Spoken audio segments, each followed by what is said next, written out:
मध्य प्रदेश के chief minister Mohan Yadav की cabinet minister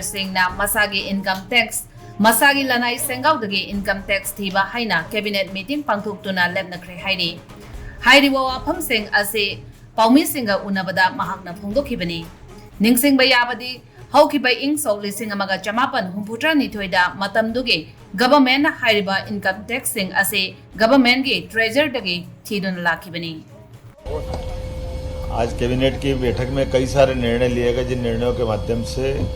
हमारी अपने उत्तरदायित्व का भी निर्धारण होता है, साथ साथ प्रदेश की प्रगति के लिए दूरगामी दृष्टि से उन निर्णयों का बड़ा महत्व है। जैसे एक निर्णय हमने किया कि हमारे अपने सभी मंत्रीगण